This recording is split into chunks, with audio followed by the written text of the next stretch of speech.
என்னுடைய full course வந்து evening classes வந்து நடக்குது. 8:45க்கு நடக்குது. வேணுங்கிறவங்க அதில் கலந்துக்கோங்க. ஓகே. ஸோ இன்றைக்கி கொஸ்டின்ஸ் வந்து சால்வ் பண்ணலாம். ஸோ நான் ஆல்ரெடி சொன்ன மாதிரி பேப்பர் 2 வந்து கொஞ்சம் பேசிக் லெவலில் இருந்து தான் நான் போகிறேன்னு நான் சொல்லியிருக்கேன். ஸோ பேசிக் லெவல்லேருந்து போகிறேன். ஸோ ஆல்ரெடி நான் ஒரு 3 கண்டென்ட் நான் உங்களுக்கு சொல்லியிருப்பேன். அது ரிப்பீட்டடாக தான் வரும். அதே மாதிரி இண்டஸ்ட்ரியல் பாலிசின்னா என்னன்னு தெரிஞ்சா, இது ரேர் கொஸ்டின் தான், பட் நம்ம அந்த கண்டென்ட் தெரிகிறது ரொம்ப நல்லது. ஸோ அதனால் நான் இது வந்து எடுத்திருக்கேன். ஸோ ஷுவராகவே உங்களுக்கு பாஸ் ஆகும் என்னுடைய வீடியோஸ் பார்த்தீங்க அப்படின்னா. ஓகே.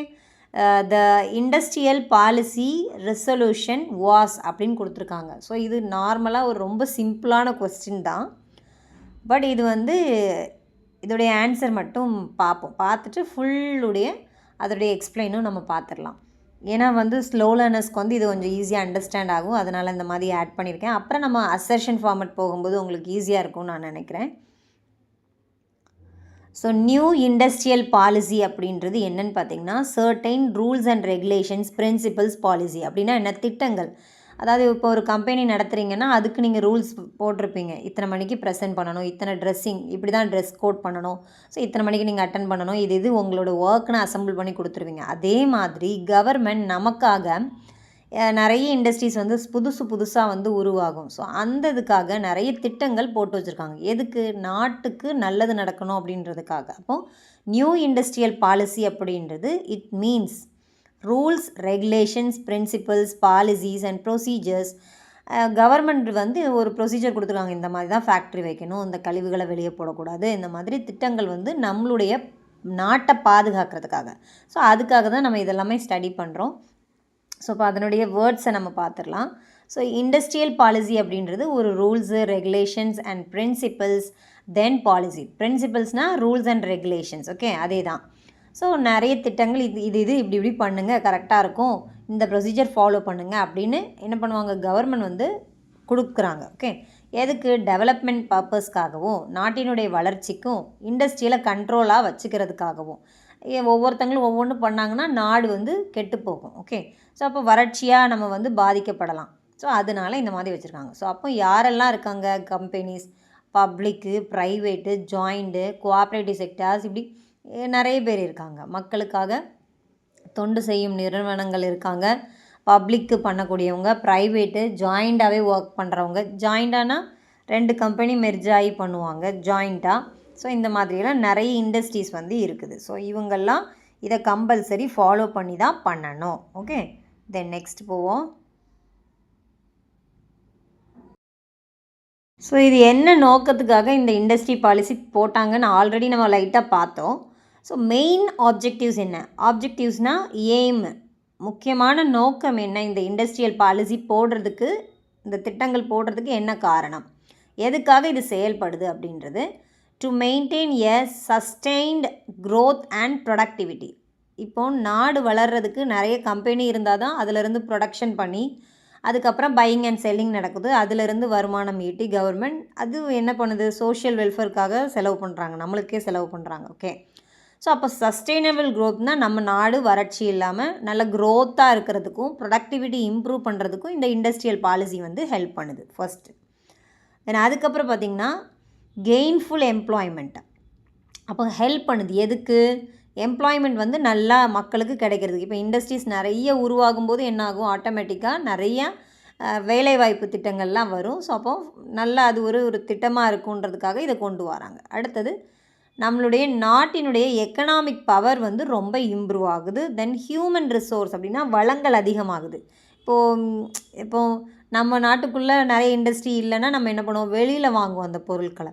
ஸோ உள்ளேயே கிடைக்கும்போது அதிகமாக நமக்கு நிறைய பொருட்கள் வந்து நம்ம வாங்கலாம், விற்கலாம். ஸோ இந்த மாதிரி வாங்கிக்கலாம். நம்ம எக்ஸ்போர்ட்டுக்கு நிறையா செலவு பண்ணுவோம். ஓகே. வெளிநாட்டிலேருந்து வர்றதுக்குள்ளது இம்போர்ட் அண்ட் எக்ஸ்போர்ட்டுக்கு நிறைய செலவு பண்ணோம் அப்படின்னா நமக்கு உள்ளே இருந்ததுன்னா நம்ம உள்ளே பர்ச்சேஸ் பண்ணிக்கலாம் இல்லையா. ஸோ அப்போ வந்து ஹியூமன் ரிசோர்ஸ் வந்து யூட்டிலைசேஷன் நமக்கு இருந்ததுன்னா அதை அச்சீவ் பண்ணுறதுக்கு ஹெல்ப்ஃபுல்லாக இருக்கும் இண்டஸ்ட்ரீஸ் நிறையா இருக்கும்போது. அப்போ இந்த பாலிசி எல்லாம் ஃபாலோ பண்ணிங்கன்னா நம்ம நாடுமே வளரும். தென் இன்டர்நேஷ்னல் காம்படேட்டிவ்னஸ் அப்படின்னா,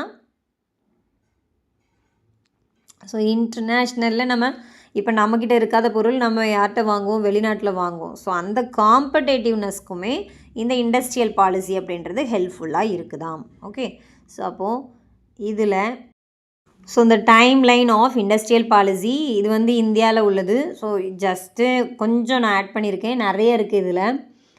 ஸோ மெயினாக எப்போல்லாம் இருக்குதுன்னு பார்த்தீங்கன்னா, இண்டஸ்ட்ரியல் பாலிசி 1948, 1956, தென் 1977 ஒவ்வொரு பீரியட்லேயும் ஒவ்வொரு பாலிசிஸ் போட்டிருக்காங்க, திட்டங்கள் போட்டிருக்காங்க, அதை செயல்படுத்தியிருக்காங்க. ஓகே, அப்புறம் 48 தென் வந்து 48 தென் வந்து 56, 77, 80, 90, 91. ஸோ அப்போ இந்த மாதிரி இருக்குது, இன்னும் நிறைய திட்டங்கள் போட்டிருக்காங்க.